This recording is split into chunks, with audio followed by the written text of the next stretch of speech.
Shalom chez vous. Aujourd'hui, nous posons une question au Dr Atom Soubouma. Comment développer son estime de soi?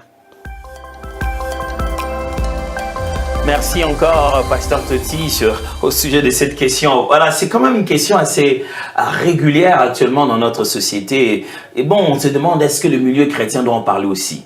Comment développer son estime de soi? C'est parce que le mot estime de soi est tellement utilisé par des coachs de vie, ainsi de suite, que l'on pense que le concept et l'idée n'existent pas dans la Bible. C'est dit, bon, estime de soi, ce sont les histoires de coachs et tout et tout. Non, pourtant dans la Bible parle d'avoir une certaine opinion de soi-même. Voilà là où nous avons des problèmes avec les chrétiens. C'est que la Bible, elle dit, n'aie pas une haute opinion de toi-même. C'est-à-dire, ne te pense pas être ce que tu n'es pas. Mais la Bible ne t'empêche pas de prendre conscience de qui tu es. La Bible insiste plusieurs fois sur le fait de savoir qui nous sommes.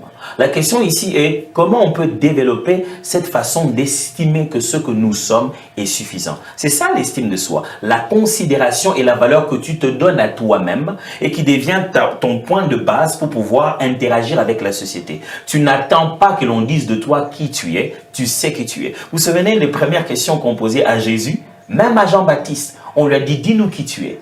Es-tu un des prophètes? Es-tu Élie? Il dit, je suis la voix de celui qui crie dans le désert. Les prophètes comme Jean-Baptiste, même Jésus-Christ, savaient qui il était.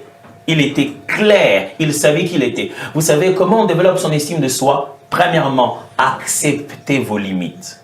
Vous devez être capable de vous dire, je ne suis pas Élie, je ne suis pas l'un des prophètes, je suis seulement la voix de celui qui crie dans le désert. Si vous n'êtes pas capable de dire ce que vous n'êtes pas, vous ne saurez pas qui vous êtes. Nous sommes dans une société qui nous donne tellement de possibilités et maintenant on se dit, je vais être comme telle star. J'ai vu des gens se faire de la chirurgie pour ressembler à quelqu'un d'autre. Pourquoi ne pas juste accepter que vous n'êtes pas lui? Ce que vous êtes, c'est ce que tous les autres ne sont pas. C'est le point de départ de votre identité. Acceptez vos limites, acceptez deuxièmement vos différences. Vous avez des limites et vous n'êtes pas comme eux. Et troisièmement, sachez que le meilleur de vous doit sortir de vous. Ça ne doit pas être copier quelqu'un d'autre. Lorsque nous essayons de prendre des éléments que nous trouvons positifs dans la vie des autres, ce n'est pas pour devenir eux. C'est pour juste s'enrichir soi-même et devenir le meilleur de nous-mêmes.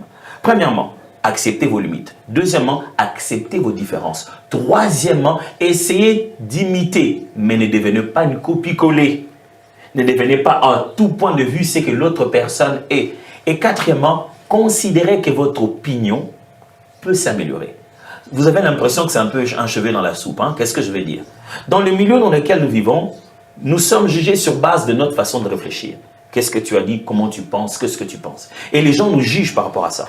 Quand tu donnes ton opinion et que les gens le trouvent peu intelligent ou peu constructif, au bout d'un moment, on se dit « Ah, moi, je n'ai jamais raison. Quand moi je parle, les gens n'écoutent pas. » Et on commence à croire qu'on est pour toute la vie ce qu'on est pendant un moment.